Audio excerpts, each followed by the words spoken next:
12장 우리 제목 한번 읽어볼까요? 봉사와 시작. 봉사와 헌신으로 오는 은혜로 채워라.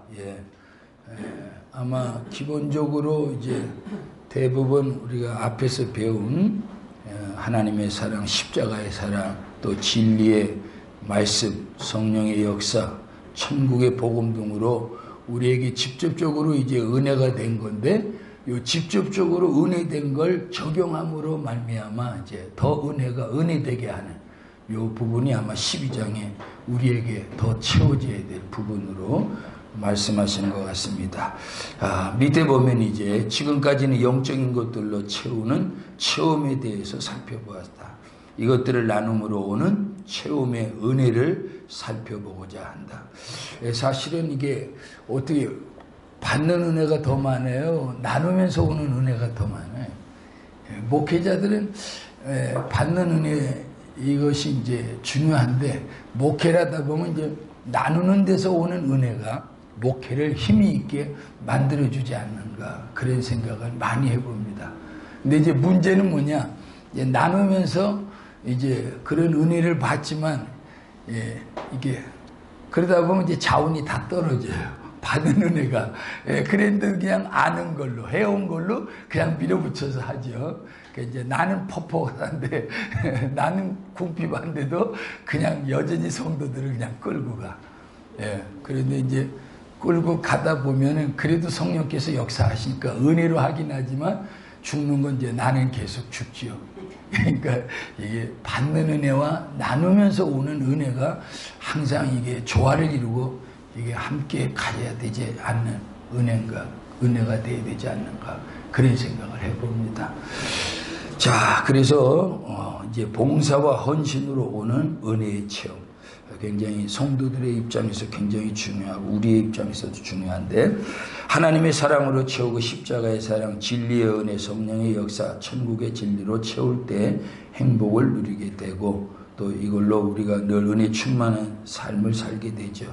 근데 이제 이것을 나누기 위한 헌신과 봉사를 할 때 또 다른 은혜의 체험이 있게 된다.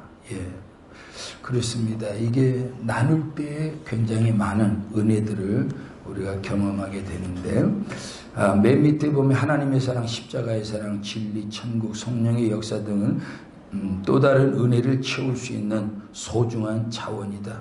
사실은 이 자원 가지고 계속해서 하나님이 우리의 목회 현장을 이제 풍성하게 역사해 주기 때문에 다시 얼마만큼 잘 활용하느냐에 이제 또 다른 은혜가 넘쳐나게 됩니다. 목회 고민이 뭐예요? 이 받은 은혜를 어떻게 잘 은혜되게 나누냐. 이게 참 늘 고민입니다. 어떨 땐 잘 알고 받은 은혜지만 잘 이게 어필이 안 돼요. 그러니까 속이 상할 때가 많죠. 물론 이제 내 자신이 기도가 부족해서 그런 문제도 있고 여러 가지 문제가 있는데, 나는 안에서 전할 이게 뭐가 있는데, 또 이게 뭘 갖고 있는데 이게 전달이 잘 안 됐다든가 은혜로 이게 적용이 안 될 때 어디 그 고민 한번 해보셨어요? 고민을 하세요. 참 이게 보통 고민이 아닙니다. 왜? 알기도 알고 그러면 은혜도 받았는데 이제 그걸 은혜로 활용을 해서 나눌 때 그게 또 은혜가 돼줘야 되는데, 이게 은혜가 안 될 때 상당히 좀 고민이 되죠. 이게. 은혜가 되는 거 안 되는 거 어떻게 느껴요? 응? 나는 막 은혜스럽게 하는데 성도들이 은혜를 받는가 안 받는가를 느껴야지. 볼 수 있어야지. 표정으로 느껴? 표정으로도 느끼고 기운으로도 느끼고 느낄 수 있어야 돼. 그거 못 느끼고 전하면 되겠어요? 근데 전하면서 이게 서로가 오고 가고 이게 은혜의 소통이 될 때 벌써 여기서나 거기서나 다 같이 은혜가 충만하거든. 근데 이게 한쪽만 뜨거워서 전하는데 저쪽은 냉랭하다든가, 또 이쪽은 부족하더라도 저쪽이 은혜가 되면 그나마 다행인데, 근데 저쪽에서 은혜가 될 때는 저쪽의 성도들의 입장에서 그릇이 된 사람들은 은혜가 되는 거예요. 왜? 하나님께서 제가 볼 때는 그릇이 된 분들은 뭘 던져줘도 소화하거든. 은혜가 되거든. 근데 그게 안 돼 있는 상태에서 은혜를 받겠다고 덤비면 참 이게 쉽지 않아. 이제 자 그런 경우를 한번 고민해 보면서 한번 생각해 봤으면 좋겠습니다. 항상 고민입니다. 근데 이제 대부분 이제 느끼는 것은 역시 기도가 부족하지 않느냐, 이제 그런 거 뭐 많이 생각을 안 할 수가 없죠. 또 내가 뭔가 문제 있는 환경, 문제 있는 삶 속에서 이 복음을 전하려고 했을 때 오히려 하나님께서 막을 때는 감당이 안 되는 거죠. 막을 때는 빨리 막을 내려야지. 그만해야지. 거기서 더 나서서 전하려고 했다간 다 같이 작품만 망가뜨리니까. 이제 그런 경우. 그거 준비를 많이 했어도 저쪽에서. 그래서 하여튼 뭐 방법이 없어요. 최대한 준비를 다하고 최대한 우리가 성령의 충만함에 사로잡혀서 수고해야 할 때 이제 거기에 하나님께서 따라오는 은혜로 함께 해주시지 않겠는가 그렇게 생각을 해봅니다. 자, 이제 128페이지 넘어가시면 우리가 이 자원들을 가지고 만들 수 있는 은혜의 체험은 다음과 같다. 첫 번째, 하나님 예수님을 섬길 때 채워지는 은혜의 역사. 밑에 보면 태양과 가까울수록 태양의 에너지는 더욱 강해진다. 계곡은 상류 쪽에 가까워질수록 더 맑고 시원하다. 하나님의 사랑과 가까이 할수록 감동과 은혜의 체험은 크다. 천국, 진리, 십자가 모든 것이 동일하다. 그것들과 더욱 가까울수록 그 안에 있는 깊은 생수의 강은 충만하게 흐르게 된다. 예, 그렇죠. 지난번에 받았던 은혜가 은혜 되지만 그걸 좀 더 깊이 있게 또 대할 때, 또 은혜가 새롭게 항상 적용되는데, 감사한 것은 이게 뭐 꼭 깊이 있게만 적용되는 것이 아니라 항상 그냥 가까이 적용만 하면 또 은혜가 되게 하시는 이 십자가의 은혜, 하나님의 사랑, 뭐 다양한 이 복음적인 이 은혜는 하여튼 가까이 안에서 문제지 가까이 가면 항상 은혜가 되게 역사해 주신다. 이게 이제 참 하나님이 우리와 함께 하시는 가장 참 고마운 은혜죠. 만약에 이게 지난번에 은혜 받았지만 그 은혜 받은 것보다 더 가까이에서 더 은혜를 받는 차원으로 우리를 끌어들인다고 한다면 얼마나 우리가 밤잠 못 자고 더 많이 기도하고 더 많이 애써야 되잖아요. 그런데 그냥 거의 똑같이 마음을 열고 가까이 하면 동일한 은혜를 항상 베풀어 주시니까 우리가 참 은혜 생활을 하지 않느냐. 근데 이제 거기다 조금 더 깊이 있게 고민하며 깊이 들어가면 이제 깊은 생수의 은혜가 이제 더 나오겠죠. 그래. 너무 나오기가 우리 송 목사님 하여튼 은혜가 넘쳐날 줄은 믿습니다. 근데 이제 방법이 없더라고요. 이게 스스로 깊은 은혜의 생수를 힘입는 자리에는 뭐 한계가 있는 것 같아요. 한계가. 그래서 이렇게 우리 KDM 같은 데를 통해서 계속 데미지를 받고 이제 그러면서 또 사역에 몰두하다가 또 그런 하나님의 각별한 은혜를 또 힘입을 때 그때가 이제 좀 더 깊어질 수 있는 은혜의 자리로 들어갈 수 있고 결국은 이제 고민해야 될 것 같아요. 이게 영적 상태가 이래가지고 이거 되겠는가?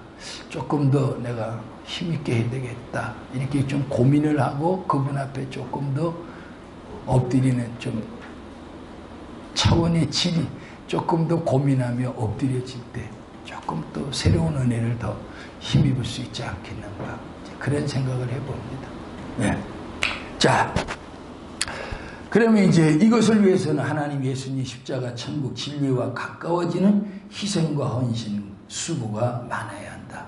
이제 또 다른 은혜가 역시 더 많아지기 위해서는 이것을 적용하기 위한 희생, 헌신이 필요하다는 거죠. 마태복음 22장 37절에 한번 다 같이 읽어볼까요? 시작. 예수께서 이르시되 내 마음을 다하고 목숨을 다하고 뜻을 다하여 주 너의 하나님을 사랑하라 하셨으니 마음을 다하고 목숨을 뜻을 다하여 하나님을 사랑하라. 자, 이게 이제 아는 하나님을 하나님으로서 더 깊이 있게 적용해 나갈 수 있는 더 많이 사랑하는 데서 오는 하나님의 또 다른 은혜.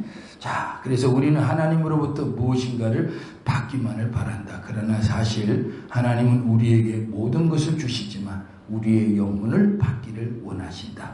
예, 그러니까 주시는 하나님 앞에 또 주시는 하나님은 우리를 통해서 받으시기를 원하시는 것이 있다는 거죠. 상대적으로 그 받기를 원하는 것이 이제 우리의 헌신, 희생, 우리가 하나님을 향하여 마음을 다하면서 나아갈 때 여기 이제 더 큰 은혜가 임할 수 있다는 것을 이제 말해주는데, 결국 그것은 뭐냐? 단순한 종교적 이벤트적 관계가 아니라 교통의 관계, 하나님과의 소통의 관계에서 이런 은혜가 더하게 된다는 거죠. 요한계시록 3장 20절 볼지어다, 다 같이 시작. 볼지어다, 내가 문 밖에 서서 두드리노니 누구든지 내 음성을 듣고 문을 열면 내가 그에게로 들어가 그와 더불어 먹고 그는 나와 더불어 먹으리라. 아멘. 예, 결국 이 소통, 교통에서 오는 은혜, 이게 아마 또 은혜 위에 은혜를 더하게 하지 않는가. 그러니까 아는 하나님, 왔던 하나님 오시고 우리에게 그 은혜를 입혀주신 하나님과의 소통이 얼마만큼 또 더 많이 되느냐에 따라 또 다른 은혜가 우리한테 더 많이 적용될 수 있겠죠. 예, 오늘 그러니까 어떻게 보면 이제 목회자들의 입장에서 보면 하나님과의 교통의 문제가 얼마만큼 할애되고 있느냐, 결국 이 영역이 목회를 할 수 있는 어떤 주도적인 힘이 되고 능력이 되겠죠. 이게 그런 차원에서는 바쁘면 안 될 것 같아요. 예, 바쁘면 안 되고 쓸데없는 데 왔다 갔다 하다가 저도 그냥 지난 토요일인데 아버님 문제 때문에 법원에 들어가야 돼 서류를 준비하느라고 토요일 오후를 다 소진했더니 주일을 준비하는데, 물론 준비는 해놨지만 주일이 내일 아침인데 마음이 너무 허한 거 있죠. 내가 이거 큰일 났네. 이거 내일 준비를 해야 되는데 이거 너무 많은 시간을 내가 지금 막 허비한 거나 마찬가지니까 걔 한밤중에 가만히 생각, 아버지 이거 세상 일로 이렇게 그것도 하긴 해야 되지만 이렇게 많이 시간을 허비해서 지금 내가 내일 준비를 이거 어떻게 이걸 해야 될지 지금 고민입니다. 이제 고민하면서 하나 옆에 뭐 어떻게 몸부림쳐야지, 내일 하나님이 도와주셔야지 어떻게 하겠습니까? 네. 이제 핑계는 됐지만 아버님 일로 이렇게 이거 신경을 안 쓸 수는 없고 쓰다 보니까 너무 많은 시간이 그냥 신방도 좀 해야 될 때도 있고 내일 주일날 꼭 주일을 지키며 주 앞에 나와야 될 식구들을 돌아봐야 될 때인데도 돌아보지도 못했고 그냥 마음이 허하고 미안하고 뭐 이렇게 좀 그렇더라고. 이제 정리 어느 정도 하고 들어가기가 미안해서 들어가면서 한 가정 겨우 신방 한번 하고 그러고 들어가면서 그날 저녁에 끙끙 좀 앓으면서 하나님 내일 또 도와주셔야지. 이거 뭐 조그만 교회가 한 영혼 한 영혼 은혜 받는 일에 주력을 해서 목회자가 믿음이 들어가게 해야 이게 뭐 사는 거지. 그까지 그 말씀 그냥 휙 전하고 끝나면 되는 일이 아니잖아요. 고민을 하고 좀 몸부림을 치고 새벽에 또 일어나면서 이거 어떻게 해야 되나 이제 고민을 좀 하면서 하니까 확실히 목회자는 고민을 해야 하나님이 긍휼히 여기시고 도와주시는 것 같아요. 예. 그래서 또 은혜로 지난주에 이렇게 감당을 해봤는데 그런 고민, 그런 하나님을 향하여 뭔가 하나님을 붙들고 늘어져서 그분이 도와주셔야 된다는 것에 대한 어떤 몸부림, 이런 마음에 이제 이게 그분 앞에 갈 때 하나님이 역사하시고 도와주시고 이렇게 함께하는 걸 많이 경험하죠. 예. 이제 그런 차원에서 좀 가까이 할 수 있는 하나님과의 관계, 이 교통, 소통이 결국 우리 목회의 또 다른 은혜를, 또 다른 능력을, 또 다른 목회에 하나님이 함께하시는 이런 다양한 은혜를 맛볼 수 있지 않겠는가 하는 것을 많이 느껴봅니다. 자, 주님은 우리의 필요를 채우시지만 그분 역시 우리의 사랑과 헌신을 원하신다. 우리 요한복음 21장 15절 이하에 잘 아시는 말씀이죠. 베드로에게 주님은 찾아오셔서 말씀하신 게 그 유명한 말씀이죠. 요한의 아들 시몬아, 네가 이 사람들보다 나를 더 사랑하느냐. 그때마다 베드로가 말하기를 주여, 주님이 아시지 않습니까? 내가 주님을 더 사랑하는 줄을 주님이 그때마다 뭘로 말씀하시죠? 내 어린 양을 먹여라. 내 양을 쳐라. 내 양을 먹여라. 계속해서 이런 말씀을 하세요. 그러니까 이제 주님은 찾아오셔서 계속해서 은혜를 베풀어 주시는데 그 은혜를 베풀어 주신 것에 대한 뭘 요구하시는 거죠? 내 양, 내 어린 양을 먹여라, 쳐라 말이지. 예, 사역의 헌신, 희생을 이제 요구하실 때에요. 베드로 사도는 어떻게 보면 이제 여기에 부응하는 사역에 이제 임했을 때 어떻게 보면 베드로는 그때부터 더 능력 있는 사도, 말씀 있는 능력의 사도, 뭐 하여튼 그때부터 3,000명, 5,000명 계속해서 돌아가게 하시는 이런 역사가 일어났다 하는 것을 보면 결국 이제 목회자도 뭐 방법이 없어요. 배우고 받은 은혜를 어떻게 더 많이 헌신하느냐, 더 많이 희생하느냐는 그 다음 또 다른 은혜가 나를 은혜되게 하니까 그게 이제 더 큰 이제 능력으로 목회 사역의 어떤 또 다른 하나의 알게 모르게 파워로 이제 자리 잡아주는 거죠. 예. 그래서 참 그런 것들이 이제 목회 사역을 어떻게 보면 물 흐르듯 감당할 수 있게 만들어주는 은혜가 아니겠는가 이렇게 생각을 해봅니다. 예. 뭐 주님이 요구하신 이제 사역의 그 요구 앞에 헌신 앞에 이제 우리도 아마 좀 조금만 더 수고한다면 아마 색다른 많은 은혜를 경험하게 될 줄로 믿습니다. 자, 그래서 여기 보면 기도의 헌신, 찬양의 헌신, 예배의 헌신, 사명의 헌신, 깊은 묵상, 말씀의 깊은 자리에 이르기 위한 헌신과 수고가 더 큰 은혜의 체험을 갖게 한다. 예, 그렇습니다. 예, 하여튼 우리가 뭔가 뭐 꼭 행함을 통한 수고는 아니지만 우리가 은혜 받은 은혜 안에서의 조금 더 주님을 향한 뜨거운 열정을 가지고 나간다면 그 수고와 헌신은 엄청난 우리에게 이제 또 다른 은혜의 파워로 반드시 역사에서 돌아온다는 거죠. 그래서 그런지 몰라도 이따 여기서 이제 선교도 나오지만 선교도 이게 해보니까 해볼수록 선교를 통한 하나님이 주시는 능력, 하나님이 주시는 자신감, 하나님이 함께 하시는 다양한 사역들이 선교에 대한 아주 굉장히 더 큰 비전, 더 큰 능력, 더 큰 그 사역에 대한 어떤 하나님의 함께 하심이 나로 하여금 20여 년 전에 가졌던 선교의 비전, 선교의 첫 발을 디딜 때하고 지금은 어마어마한 선교에 대한 큰 능력이랄까요? 큰 비전이랄까요? 확신이랄까요? 그런 걸 가지고 나갈 수 있도록 참 새로운 은혜, 또 다른 은혜, 넘치는 은혜가 임하게 만들어주시고 20여 년 전에 선교를 향한 내 사명의 모습은 뭐라? 그냥 이제 겨우 선교를 해야 된다는 차원에서의 인식이지. 아, 이 시대는 이제 사명을 감당하기 위해서는 선교가 필연이다. 요 정도로 알고 시작한 이 선교가 이제는 참 어마어마한 또 다른 하나님의 은혜로. 예를 들어서 이제 저 같은 한 20여 년 해보니까 이제 이 시대의 이 선교적 사명은 이제 마치 제2의 세례 요한과 같이 세례 요한은 첫 번째 오실 구원의 주에 오실 그 길을 닦았다면 나는 이제 하나님 제2의 세례 요한과 같이 다시 오실 주님의 재림의 터를 닦기 위해서 이 천국 복음을 가지고 저는 이 세상 5대양 6대주 땅끝까지 가야만 한다는 사실을 저는 이제 사명으로 알고 갑니다. 이런 것들이 나로 하여금 더 강하게 충만하게 어떤 선교적 비전이, 선교적 능력, 선교적 확실하고 분명한 내 가는 목회에 어떤 이런 것들이 알게 모르게 또 다른 은혜로, 또 다른 이제 선교를 통한 하나님이 목회자에게 주는 어떤 새로운 능력이랄까요? 은혜라 그럴까요?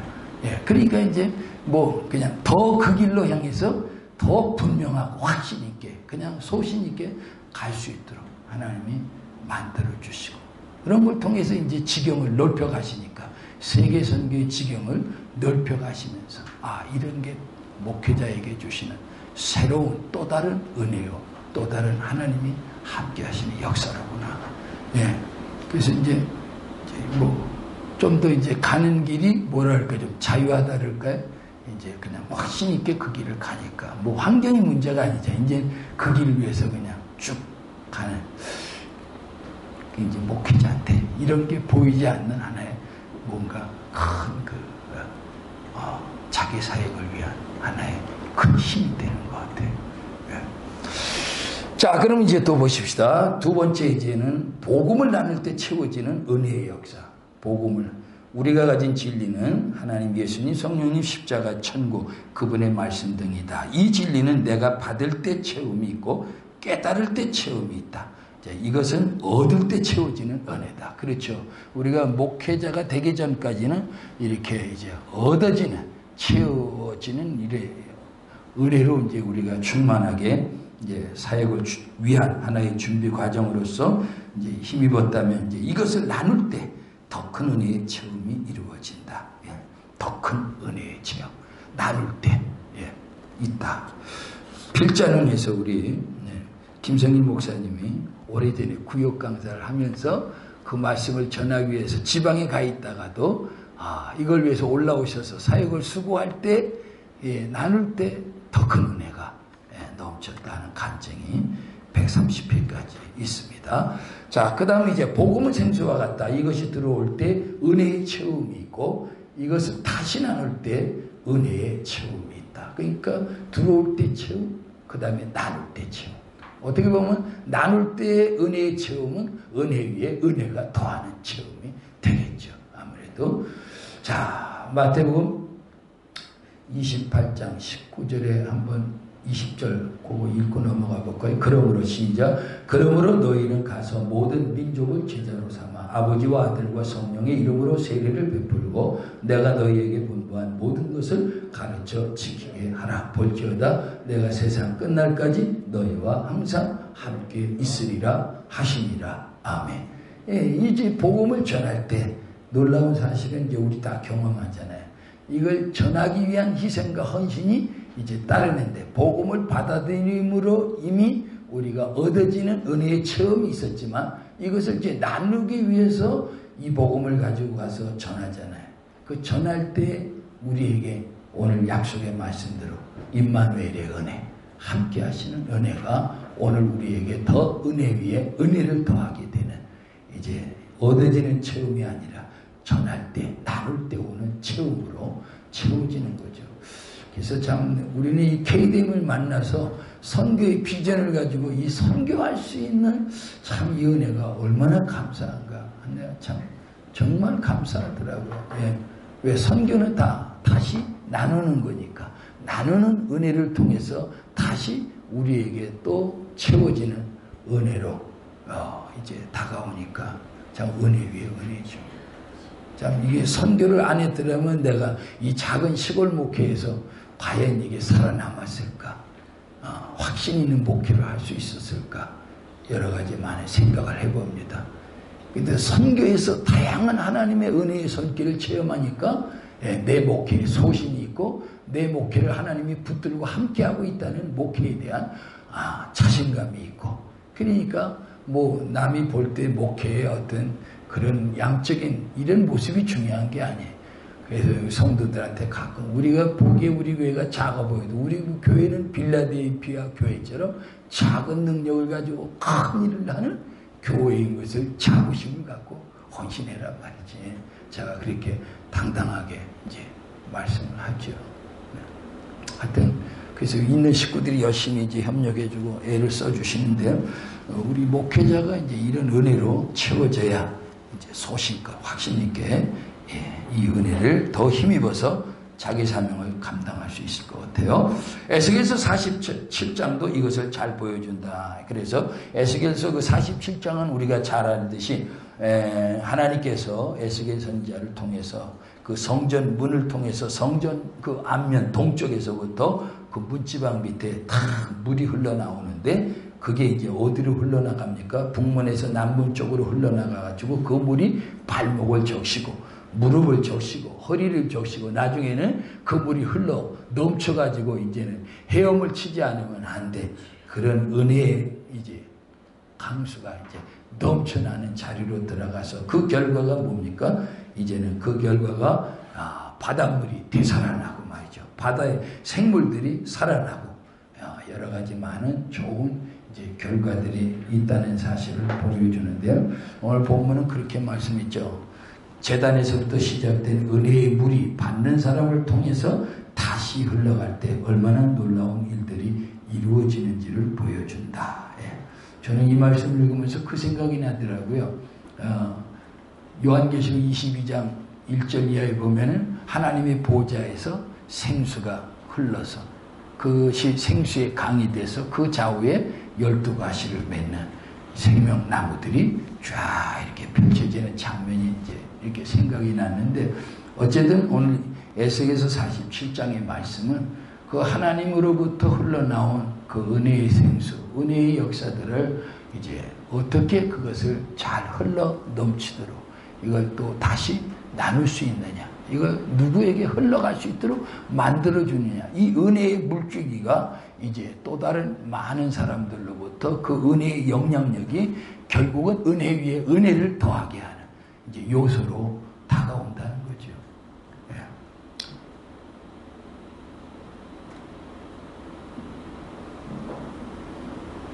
예. 여러분들은 뭐 어떻게 말씀에 은혜를 나눌 때 이제 선교를 다니다 보니까 선교하는 나라들 이렇게 가서 전하다 보면 그 해외 지도자들이 이렇게 은혜 받는 모습을 볼 때, 이 은혜의 물질이가 그들에게 이렇게 흘러가서, 난 지금도 제일 못 잊는 게 인도에 가서 복음을 전할 때, 인도에서 이 천국, 그분들이 처음 한나절은 이렇게 하고, 한국에서 어떤 목사가 왔나, 다 그러고, 이러고 그냥 쳐다보더라고. 그 이제 이 천국 복음이 그냥 한나절 그러고 있는 그들에게 쫙 들어가면서 오후에 이 복음이 들어가는데, 점심 먹고 저녁 먹을 때 이 사람들이 얼굴이 확 펴지더라고. 그러더니 모여서 자기들끼리 대화하는 그 대화의 그 모임, 그 환경 분위기가 완전히 달라졌어요. 그 다음날부터 내가 이제 천국 목사가 됐어. 하도 천국 복음 내가 전하니까. 그러면서 내가 이 복음이 저들의 심령을 살리고 저들의 얼굴이 피고 저들의 목회에 대한 하나님이 소망을 주는 이 은혜의 물질과 이게 대단한 거구나. 예. 그래서 내가 그분들이 은혜 받는 걸 보면서 참 내 이 복음 전하는 이 먼 나라에 와서 비록 돈도 드리고 시간도 드리고 몸도 드리고 다 희생하는 것 같지만 이건 정말 엄청난 은혜다. 저 사람들에게 돈을 억만금을 준다고 저렇게 심령이 살아나겠어요? 이건 하나님의 은혜가 아니고는 안 되는 거다, 이거. 참. 그러니까 더 선교에 불이 붙는 거지. 불이 붙는 거. 어디든지 가서 이 복음을 전해서 하나님 모든 족속으로 제자를 삼으시라고 하는 데는 거기에 하나님의 계획이 있고 하나님의 은혜의 역사가 거기에 넘쳐나는 거죠. 그런 걸 보면서 이제 참 전하는 내가 더 내심 은혜가 돼가지고 이 복음은 하여튼 전하면 사는구나, 전하면 역사가 일어나게 하시는구나, 그런 이제 자신감을 가지고 더 열심히 전할 수밖에 없는 은혜 위에 은혜, 받아서만 오는 은혜가 아니라 나누면서 오는 은혜가 참 우리로 하여금, 그러니까 뭐 이제 선교는 뭐 어디든지 열리면 간다, 이 자세가 이제 나로 하여금 이렇게 은혜가 하나님께서 붙들어 주셔서 만들어 준 것 같아요. 자, 그 다음에 이제 우리가 세 번째 넘어가면 전도로 한 영혼을 살리기 위해 헌신할 때 채워지는 은혜의 사랑. 전도로 한 영혼을 살리기 위해서 헌신할 때 정말 구원의 확신을 가진 자들에게 가장 큰 기쁨은 무엇일까? 그것은 나의 희생과 헌신, 기도와 전도를 통해서 한 사람이 예수를 영접하고 구원받을 때이다. 사실 이게 목회자와 목회의 궁극적인 목표가 아니겠습니까? 예수님도 이것이 얼마나 큰 기쁨인지를 말씀하셨다. 누가복음 15장 우리 4절부터 한번 쭉 읽어볼까요? 너희 중에 시작. 너희 중에 어떤 사람이 양 100마리가 있는데 그 중에 하나를 잃으면 99마리를 들에 두고 그 잃은 것을 찾아내기까지 찾아다니지 아니하겠느냐. 또 찾아낸즉 줄고 어깨에 메고 집에 와서 그 벗과 이웃을 불러 모으고 말하되 나와 함께 줄기자. 나의 잃은 양을 찾아내었노라 하리라. 내가 너희에게 이르노니 이와 같이 죄인 한 사람이 회개하면 하늘에서는 회개할 것 없는 의인 99으로 말미암아 기뻐하는 것보다 더하리라. 어떤 여자가 10 드라크마가 있는데 하나를 잃으면 등불을 켜고 집을 쓸며 찾아내기까지 부지런히 찾지 아니하겠느냐. 또 찾아낸즉 벗과 이웃을 불러 모으고 말하되 나와 함께 줄기자. 잃은 드라크마를 찾아내었노라 하리라. 내가 너희에게 이르노니 이와 같이 죄인 한 사람이 회개하면 하나님의 사자들 앞에 기쁨이 되리라. 이게 참 한 영혼 구원을 통해서 생명을 살리는 이 기쁨. 오늘 이 기쁨은 뭐 말로 다 할 수 없는 기쁨이겠죠. 사실 육신의 생명 하나도 거의 다 죽은 걸 살려내봐요. 정말 살아나서 고맙다고. 그것도 살려내기 위해서 희생한 사람의 입장에서는 얼마나 더 고맙습니까? 죽지 않아서 다행이다. 정말 고맙다. 오래오래 살아라. 뭐 돈이 투자되고 뭐 투자된 게 중요한 게 아니라 그 하나가 생명이 연장될 때 얼마나 그 살리려고 애를 쓴 사람이 기뻐하는지 행복해하는지. 이건 우리는 영혼의 생명, 이 생명을 살리는 우리에게는 뭐 더 말할 거 없는 신령한 기쁨이 우리에게 이제 있어야 되겠죠. 또 이게 있으므로 힘이 되겠죠. 자, 페이지 132페이지 넘어가면 예수님은 사마리아 여인을 구원하신 후에 자신의 기쁨을 다음과 같이 표현했다. 예수님의 기쁨을 어떻게 표현했는지 요한복음 4장 31절 한번 읽어볼까요? 그 사이에 시작. 그 사이에 제자들이 정하여 이르되 라삐어 잡수소서. 이르시되 내게는 너희가 알지 못하는 먹을 양식이 있느니라. 제자들이 서로 말하되 누가 잡수실 것을 갖다 드렸는가 하니 예수께서 이르시되 나의 양식은 나를 보내신 이의 뜻을 행하며 그의 일을 온전히 이루는 이것이니라. 아멘. 거기까지만 하죠. 거기 보면 이제 나의 양식은 뭐냐? 너희처럼 그냥 썩을 양식, 육체를 위한 양식이 아니라 예수님의 양식은 하나님이 보내신 인류 구원을 향한 그분의 계획을 이루어드리는 게 예수님의 양식이에요. 그 일을 하되 기왕이면 어떻게 온전하게 이루어드리는 게 그분의 양식이다. 이게 이제 우리 목회자들의 양식이 돼야 되겠죠. 왜? 이걸 위해서 부르심을 받았으니까. 쉽지 않은 거지만은 참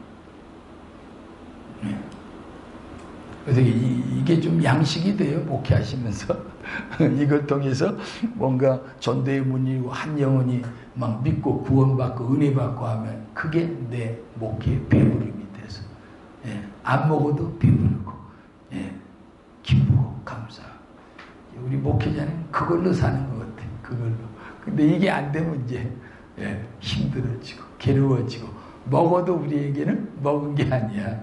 이 양식이 양식돼야 그 다음에 이제 육신의 양식도 양식이 되죠. 참 이게 어쩔 수 없는 이런 관계 속에서 사는데 예수님의 이 양식. 한번 예수님에게는 한 사람의 생명이 돌아오는 것이 먹는 것보다 더 기쁘고 즐거운 일이라고 하셨다. 그래서 그분은 식사할 겨를도 없이 사람을 구원하기 위해 일을 하셨다. 얼마나 이 사람 구원, 생명 구원이 얼마나 소중했으면 십자가상에서 그 한편의 강도를 향해서 저는 그 장면이 참 이렇게 눈에 들어옵니다. 야, 어떻게 지금 죽느냐 사느냐 하는 그 위기와 함께 모든 힘을 다 소진하고 있는데 자기 혼자의 그 정신 상태도 가누기가 어려운 상태인데 어떻게 그 한편의 강도의 이야기를 거기서 듣고 오늘 너도 나와 함께 낙원에 있으리라. 그 마지막 숨 넘어가는 순간에도 한 생명을 끌고 그 나라로 들어가게 하시는 예수님의 이 사역은 정말 우리가 마지막 우리도 숨 넘어가는 그 순간까지 한 생명을 살리는 여기에 우리도 모든 것을 걸어야 되겠다. 이걸 그냥 저절로 깨닫게 됩니다. 자, 네 번째, 우리가 제일 많이 이제 정말 나눌 때, 전할 때 우리가 또다시 채워지는 은혜의 역사는 이 선교 현장에서겠죠. 선교 현장.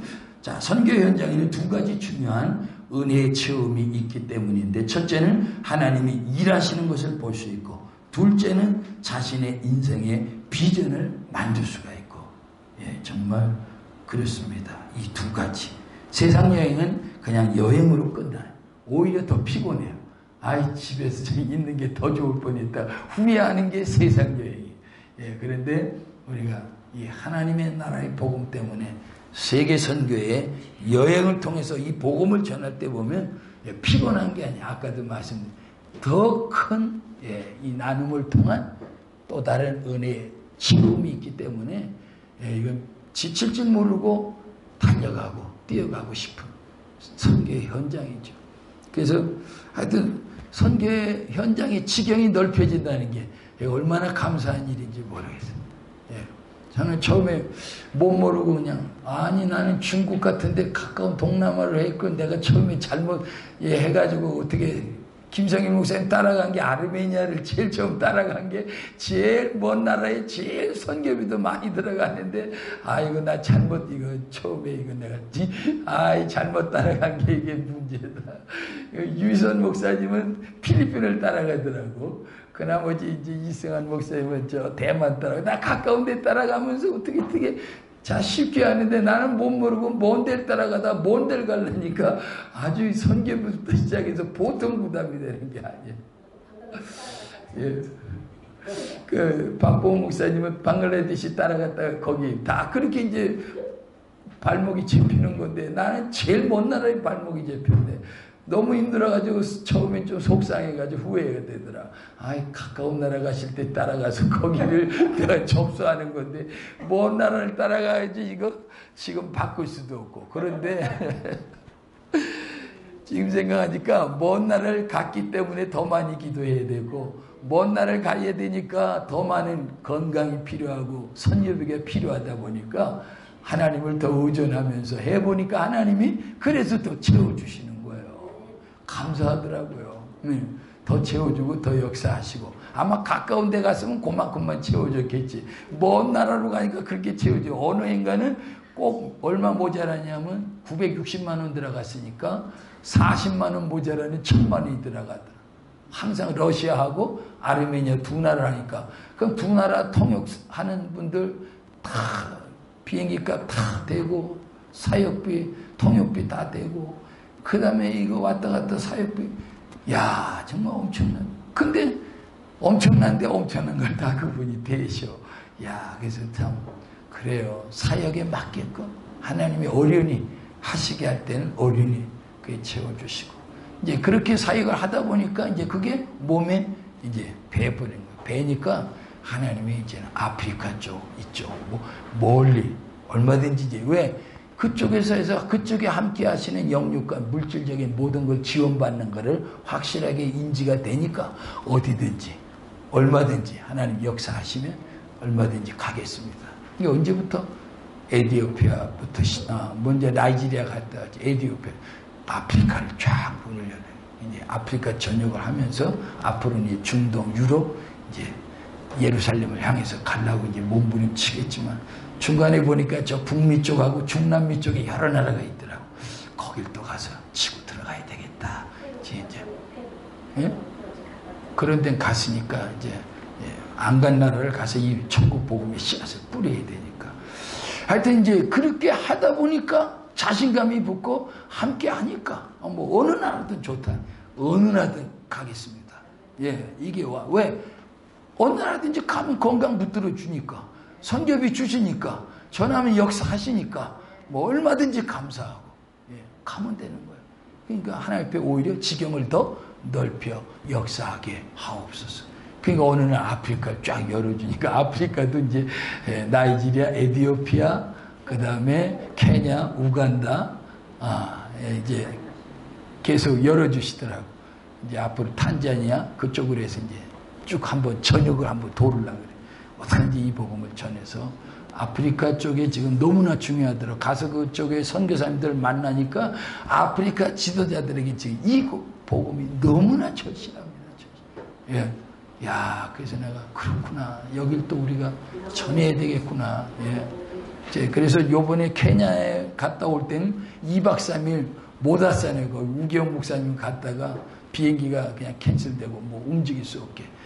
그래서 케냐의 한인연합교회를 주일날 겹쳐가지고 거길 찾아가서 예배드리면서 거기 있는 선교사님을 만나면서 케냐의 예비대 복음을 전해야 돼 선교사님. 전혀 그분은 생각지 않았던 선교사님을 만나가지고 요번에 왔다 가셨죠. 식사하시고 우리 KDN 그 자료 굉장히 많이 가지고 가셔서 이제 거기 신학교 그쪽에 목회자 이제 일정을 고쳐서 케냐 복음화도 이제 우리 KDM에서 전담해서 이제 할 텐데 하나님이 그렇게 문을 열어가세요. 이렇게 아주 강권하시고 주권해서 그분이 이렇게 그래서 하여튼 하나님 문 열어주시면 가겠습니다. 뭐 감사하더라고요. 정말 이 선교를 통한 또 다른 체험의 은혜. 그냥 이게 정말 해보는 사람들에게만 아는 은혜. 해보지 않은 사람, 가서 전하지 않은 사람은 평생 모르는 은혜. 채워질 수 없는 은혜. 이게 참 우리 KDM을 만나서 저와 여러분이 이 선교의 현장을 통해서 나눌 때 또 다른 넘치는 은혜의 체험은 아마 어마어마한 이건 계산할 수 없는 참 은혜의 체험이다. 이런 거를 고백 한번 해보는 거죠. 그래서 첫째는 여기 보니까 하나님이 일하시는 걸 보는 거죠. 제일 많이 보는 건 하나님이 일하시는 겁니다. 갈 때마다 처음에 한 1년, 2, 3년은 가면 더듬더듬하고 떨고 이게 아유 힘들더라고. 이게 내가 준비해서 내가 전해도 힘든데 이걸 뭐 통역을 해서 가려니 얼마나 힘들어요. 처음에 한 2, 3년은 통역할 때 그냥 잊어먹어 또 내용을. 그러니까 또 내용 몰냐 또 그 생각해서 하면 또 좀 짧게 좀 하세요. 짧게 좀 하세요. 이 짧게 돼요. 한 거 한 번 말하면 그냥 쫙 말해버리고 할 테니까 옆에서 좀 어떤 사람 성질을 내더라고. 화를 내고 그래가지고 내가 시험 들 뻔했어요.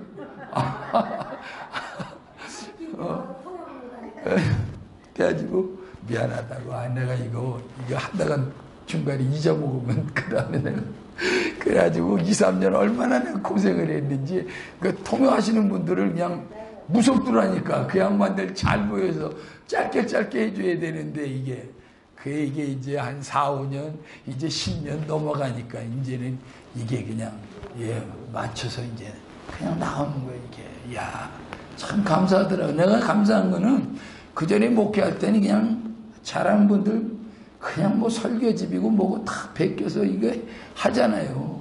근데 그 좋은 설교 내용을 다 가지고 해도 은혜가 안 되는 거야. 나도 안 되지만 성도들도 안 되는 거야. 그러니 얼마나 답답합니까?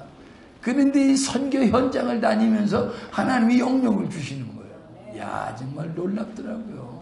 그 영역이 이제 그때부터 이제 할 수만 있으면 이제 그때는 보고하는 게 아니라 준비된 걸 미리 섭렵해 놓고 통역하시는 분들한테 짧게 끊어서 막 해줘야 되니까 그게 내가 목회 현장에 와서 목회할 때 그냥 말씀을 그냥 어느 정도 인지하고 딱 숙지하면 그냥 나가는 거예요. 혹시 내용 전체에서 뭐가 하나 딱 막히거나 연결 안 되는 부분이 있으면 딱 준비된 말씀 한번 딱 보면 그거만 이제 가까우면 그 나머지는 그냥 숙지된 걸 쫙 줘.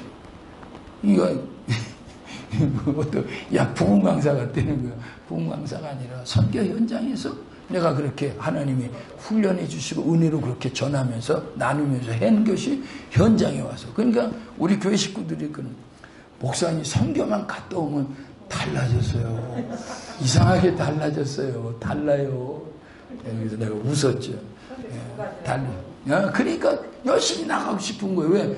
그거 가서 하고 오면 내가 살고 그 다음에 성도들에게 은혜를 끼칠 수 있으니까. 그때부터 제가 너무 감사하더라고요. 그때부터 이제 복음 전하고 말씀 전할 때 자유한 거예요. 자유하는 거예요.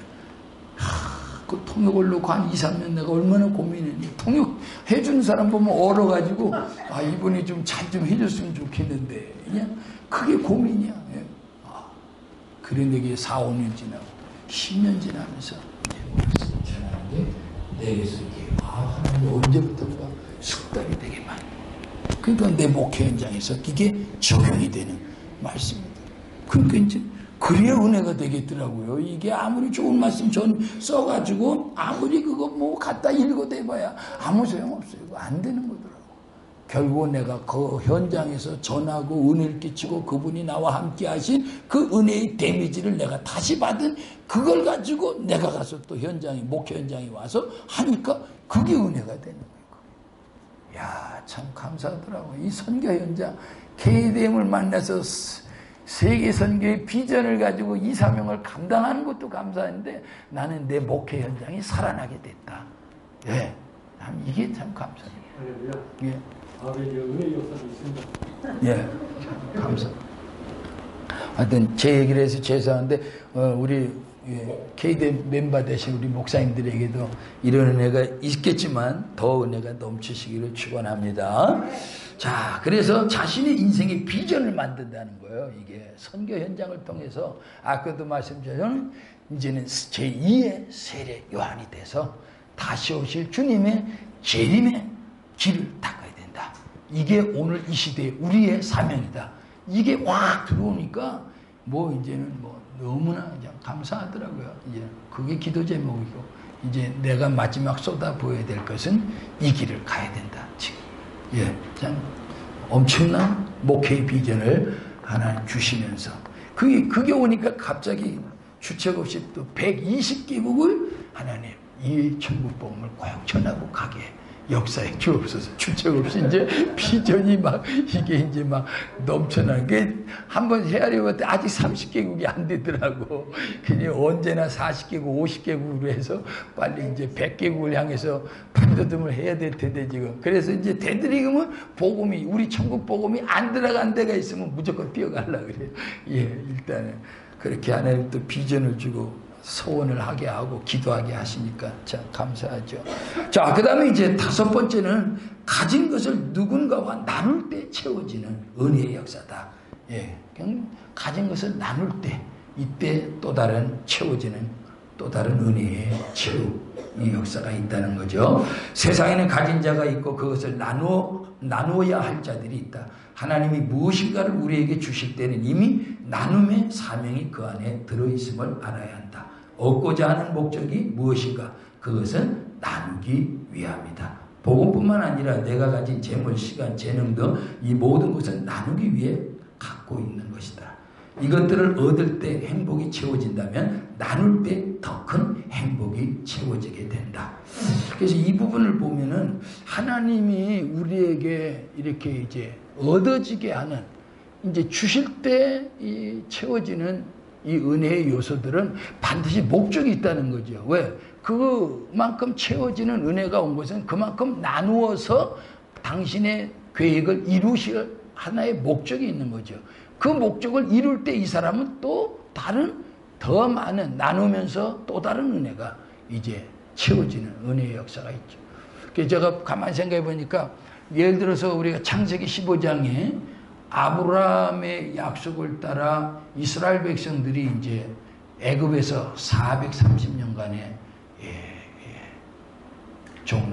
종살이 하잖아요. 하는데 그때 약속 중에 하나가 뭐가 있느냐 하면 그 약속 중에 하나가 이스라엘 백성들이 400년 종살이를 마치고 나올 때 뭘 가지고 나온다 그러죠? 큰 재물을 가지고 나오리라.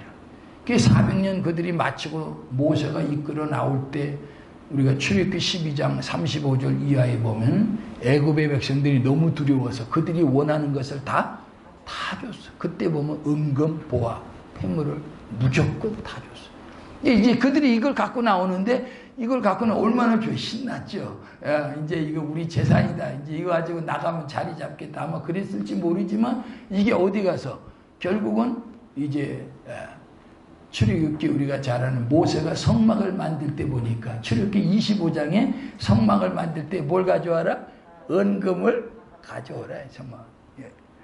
그 하나님께서 그 성막을 만들기 위해서 그 백성들이 그걸 가져가게 만든 거예요.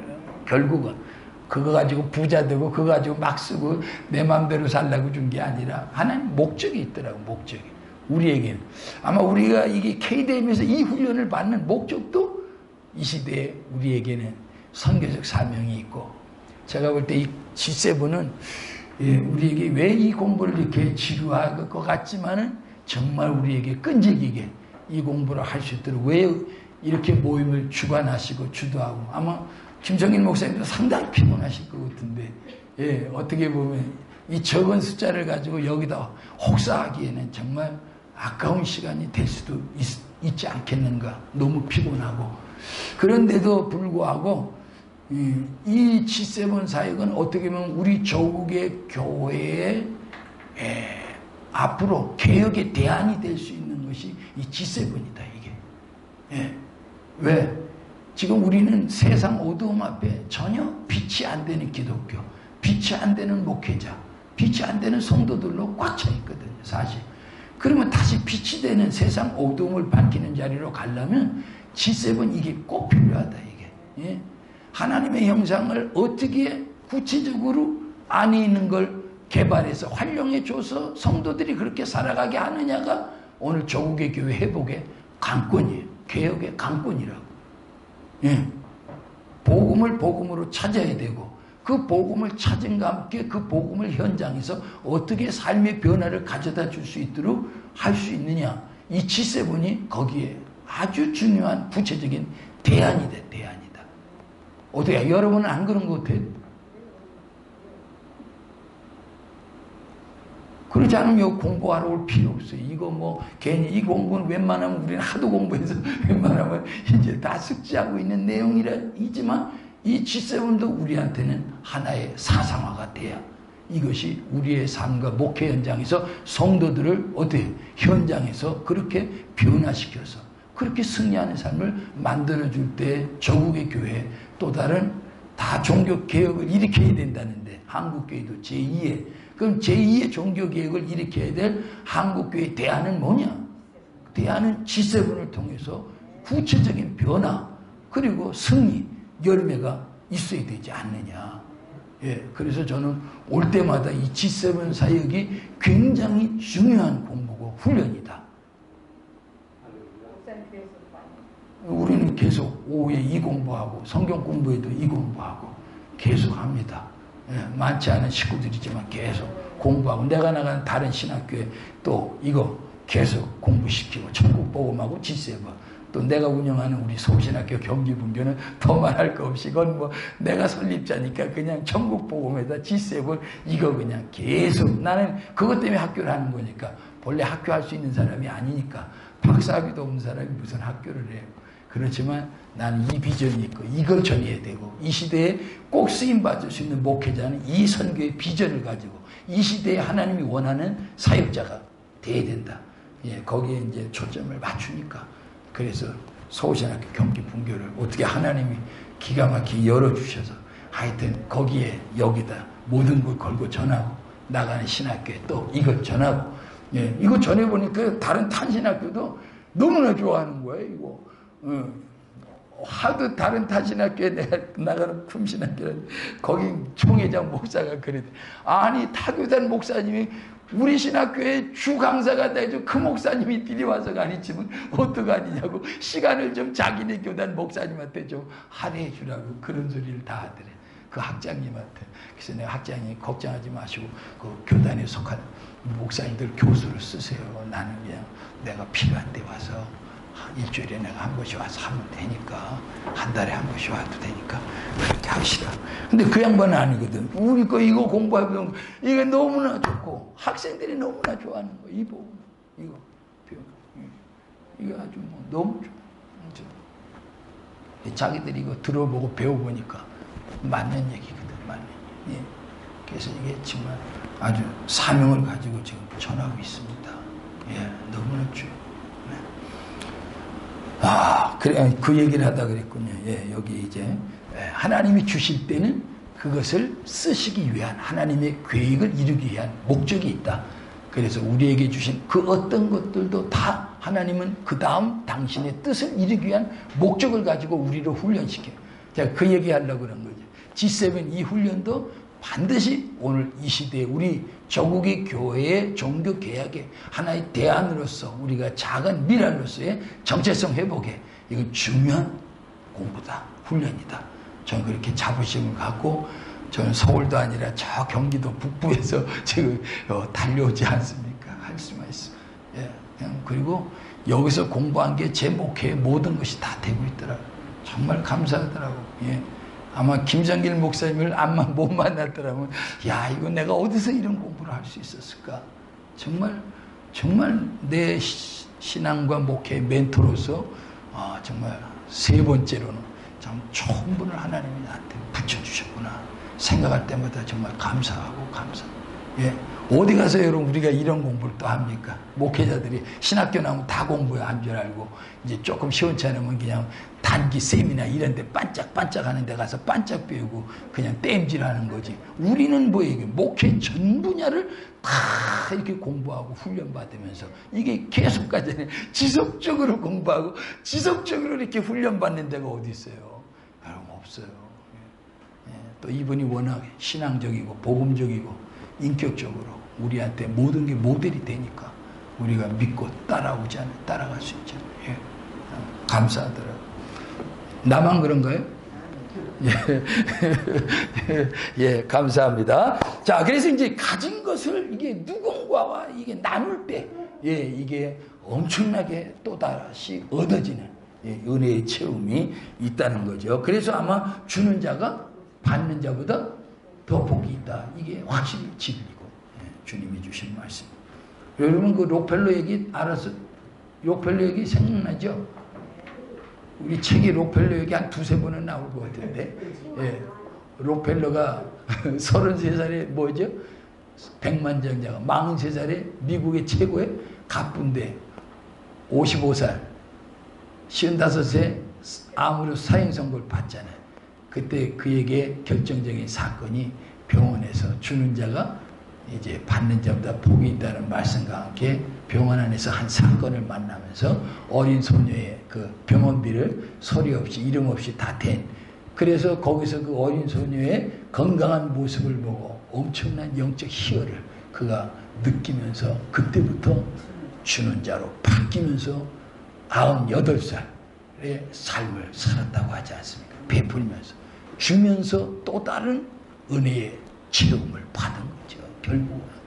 그래서 그가 고백한 것이 인생이 이렇게 행복하다는 것을 예전에 미처 몰랐다. 이게 뭐예요? 누군가와 나눌 때, 나누는 데서 또 다른 은혜로 부딪혀오는 그 은혜가 그 사람의 삶을 치료하고 건강하고 더 신령한 은혜의 자리에서 살아가게 만들어주지 않았겠느냐. 이렇게 이제 생각이 되는 거죠. 자, 거기 사마리아 성 밖에 문둥병자들의 이야기도 열왕기하 7장 3절 이하에 쭉 10절까지 이제 우리가 잘 아는 대로 기록되어 있죠. 이 사람들은 굶어 죽게 될 위기에서 갑자기 모든 것이 풍부해지는 은혜를 받게 되자 처음에는 자기들만 먹고 마시며 재물을 가져다 감추고 있었다. 그러다가 생각난 것이 있었는데 사마리아 성이 굶어 죽고 있었다는 사실이었다. 그들은 즉시 달려가서 그 사실을 알려줌으로써 사마리아 성 백성들이 살 수 있게 하였다. 우리의 가진 것은 누군가와 나누기 위함이라는 것을 기억하자. 그게 나누면 나만 사는 게 아니라 누구도 살려 나눔을 힘입은 모든 사람들이 다 사는 거죠. 다 사는. 예. 그러면서 하나님의 계획이 이루어짐으로 하나님께 영광이 될 수밖에 없는 역사가 일어나. 여섯 번째, 누군가를 위해 희생하고 헌신할 때 채워지는 또 은혜의 역사가 있다. 누군가를 위해 희생하고 헌신할 때. 희생과 헌신은 자기 것을 손해보는 일이다. 그래서 사람들이 희생과 헌신을 하려고 하지 않는다. 그런데 알아야 할 중요한 진리가 있다. 씨는 뿌려져서 땅 속에서 썩어서 없어진다. 하지만 놀라운 일은 씨는 자체는 썩어 없어지지만 열매로 부활되어 다시 나타난다. 누군가를 위해 희생하고 헌신하는 것은 결코 없어지는 것이 아니라 더 큰 것, 더 많은 것을 채우기 위한 투자임을 알아야 한다. 예수님은 이것을 이렇게 말씀하셨다. 요한복음 12장 24절 한번 다 같이 읽어볼까요? 내가 진실로 시작. 내가 진실로 너희에게 이르노니 한 알의 밀이 땅에 떨어져 죽지 아니하면 한 알 그대로 있고 죽으면 많은 열매를 맺느니라. 자기의 생명을 사랑하는 자는 잃어버릴 것이요 이 세상에서 자기의 생명을 미워하는 자는 영생하도록 보존하리라. 솔로몬 역시 희생과 헌신의 씨를 뿌리라고 당부했다. 그래야 얻게 된다는 것이다. 전도서 11장 1절만 너는 네 떡을 물 위에 던져라. 여러 날 후에 도로 찾으리라. 예, 솔로몬도 말씀에 일단 나누라는 거죠. 강물에 흘러내보내라는 거죠. 그러면 그것들이 흘러 어느 곳에 떨어지면 그 씨앗들이 떨어지고 멈춘 그곳에서 아마 싹이 나오지 않을까 생각을 해보요. 그러므로 무엇인가를 누군가를 위해 희생하게 되었을 때 억울해하지 말고 많은 열매 체험을 기대하며 기뻐하고 감사해보라. 예. 자, 마지막 7번째는 언제 우리가 더 체험을 받느냐? 말씀을 행하기 위해 손해보고 희생할 때 채워지는 은혜의 역사. 말씀을 듣기만 해서는 삶에서 변화와 열매를 맺을 수 없다. 삶에서 변화와 발전 그리고 아름다운 행복과 인생의 성공을 만들기 위해서는 말씀을 행동해야 한다. 말씀은 씨와 같다. 그래서 심지 않으면 아무런 변화도 열매도 얻을 수 없다. 야고보서 1장 25절에는 그래서 말씀을 듣고 잊어버리는 자가 아니라 말씀을 실천하는 자니 이 사람은 그 행하는 일에 복을 받으리라. 이렇게 말씀하시고 계시는 거죠. 그런데 이 말씀을 우리의 삶에 심기 위해서는 때로는 눈물의 수고와 희생이 필요할 때가 많지만 사람들은 그 눈물의 수고와 희생이 힘들어 말씀의 씨를 뿌리지 못한다. 그것을 그저 소유하고만 있는 것이다. 희생과 눈물의 수고가 없으면 아무런 열매를 거둘 수 없다. 성경은 다음과 같이 말씀하고 있다. 시편 126편 5절 6절 다 같이 눈물을 시작. 눈물을 흘리며 씨를 뿌리는 자는 기쁨으로 거두리로다. 울며 씨를 뿌리러 나가는 자는 반드시 기쁨으로 그 곡식단을 가지고 돌아오리로다. 말씀은 더 많은 것을 채우게 하는 축복이시다. 그러므로 이것을 뿌릴 때에 오는 희생과 수고를 기뻐해야 한다. 예. 좀 쉬었다 하죠. 네. 네, 감사합니다. 그 30개부터 이제 선교 지금까지 나가셨는데 가서 복음을 전하시는데 어떤 복음을 전하시는데? 이거 배운 복음. 아니 배운 복음인데. 네. 구체적으로 이제 정체성에 대해서 하시는 거지. 예, 그러니까 체계적으로 해야죠.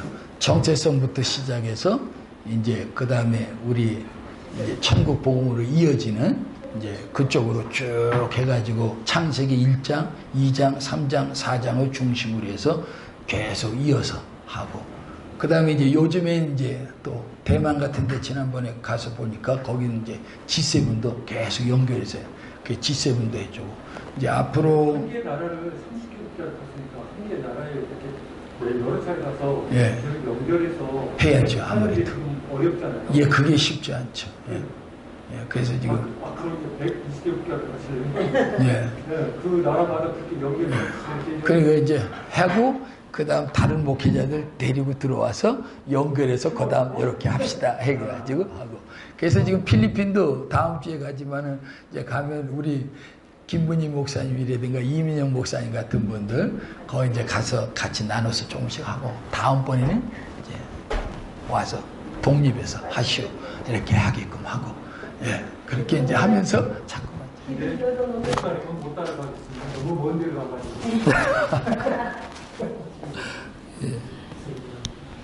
저기도 가야지 때 남아공 그 정준환 목사가 오라는데 작년부터 가겠다가 안 가고 남아공 한번 갑시다. 하여튼 아프리카 전역을 다 돌아야 되니까. 남아공 오라고 작년에 학교까지 갔다가 예. 아무도 안 간다고 해서 내가 나 혼자 못 가잖아. 그래서 방글라데시 갔다 왔는데 우리도 거기가 자꾸 그러셨어요? 하나대에서 빈민촌에 다 해놨어요. 그랬는데 프로그램도 짜놓고 그런데 간다고 온 사람들이 안 가고 나 혼자 못 가서 지금 안 가거든요. 남아공에서 그 작년에 갔다 온 정기나무 목사님이 와서 해주라고 계속 기다리고 있는데 그러면 박봉 목사님 만약에 아프리카 에티오피아가 됐든 케냐가 됐든 우간다가 됐든 한 나라가 되면은 한 나라가 가야 될 그 일정이 잡히면 남아공을 그다음 한 주간 같이 잡아가지고 예, 2주간에 갔다 오면 되겠네. 나 고기를 2주 잡아가지고. 그러니까 한 주 잡아야지. 근데 2주 잡아가지고 한 주 하고 예. 한 주 거기 둘러보고 거기 전에 잡아놨었는데. 둘러보는 건 없고 그냥 가서 세미나만 하고 딱 해주고. 같이 가는 사람들이 둘러보기를 원하는데 목사님하고 간다면 안 둘러보고 말씀만 전하고. 그렇지. 세미나 해주고. 에티오피아 같이. 예.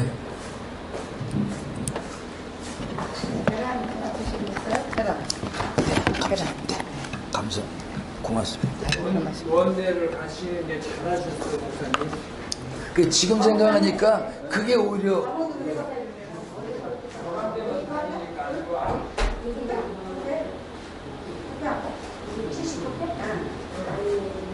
70%? 자기는 성스러운 거지. 성스러운 거지.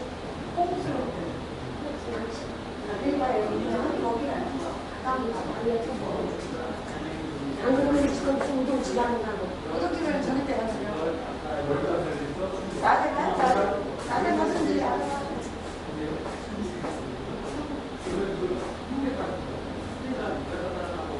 오페치하게 목사님.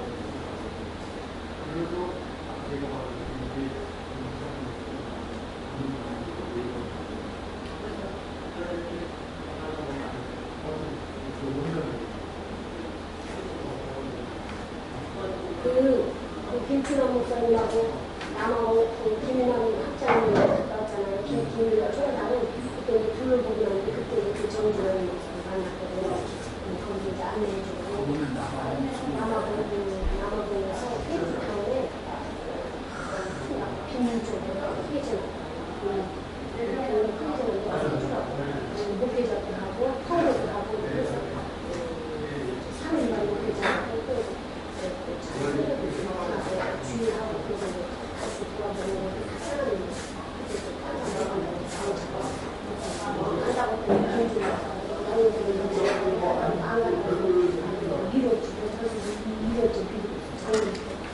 막 98만 원이었잖아요.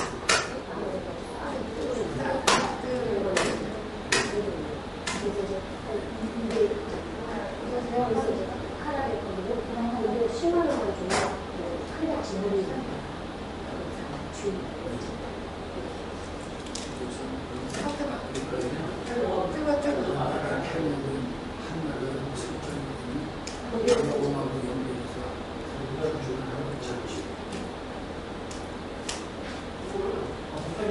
정기동 목사님이 계속 오라고 하는데 내가 간다고 간단다고 그러니까 아니 자꾸 약속을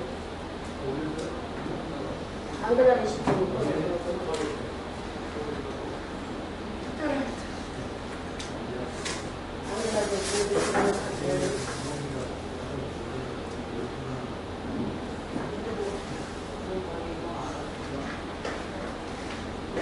뭐 내놨어? 계란?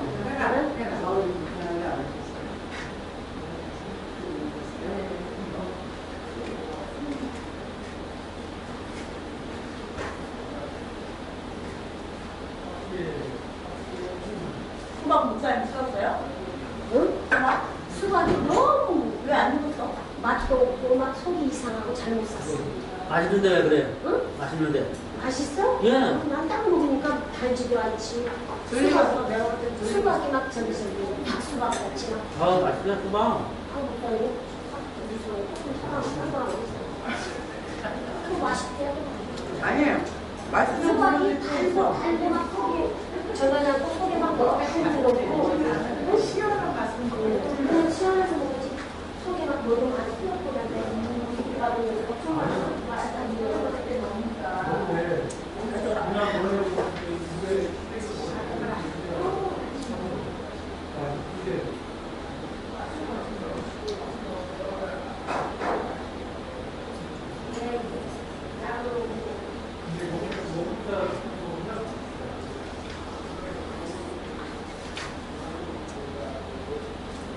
아,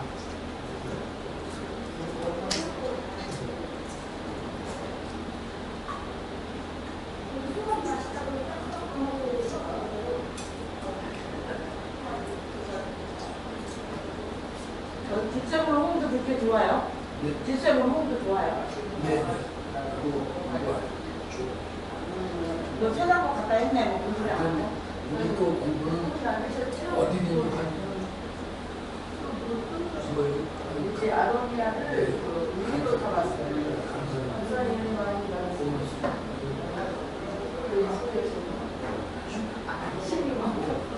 상대 열정이 막 팍팍 올라가는 거. 우사님 잘 오셨어요? 네? 이거 안 먹었어요. 김만성 목사님 가는 다 수박 먹게 이번에 조금 하신대. 아니야. 우사님 가져오셨어요? 임선재 사모님도 끝물이라고 수박이 조금 그렇다는 게 맛있어. 그러니까 내 말이 저기 틀린 말이 수박이 있어요. 여기 김만성 목사님 혹시 맛있다고 해. 너무 이거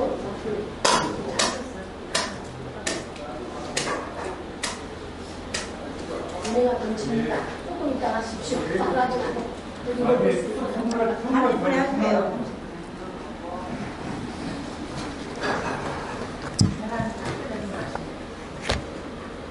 아유, 그냥 진짜 따뜻하게. 이렇게 하나 만들어. 이거 밥도대가 때문에.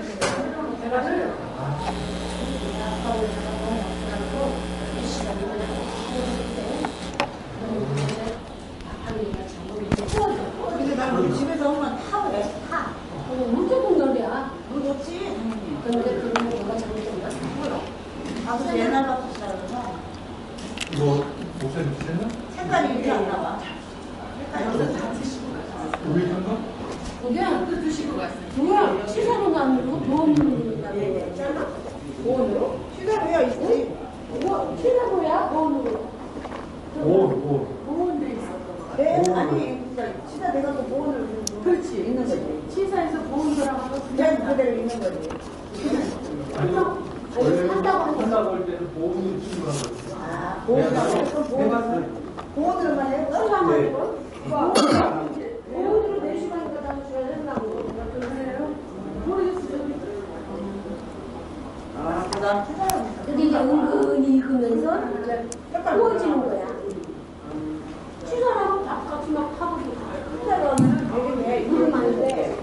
물을 이제 좀 많이 나가서 한번 먹는데 딱 그리고 색깔도 이렇게까지 안 나와. 그냥 안 오면 여러 가지 방법으로 알아서 귀한 걸 먹는.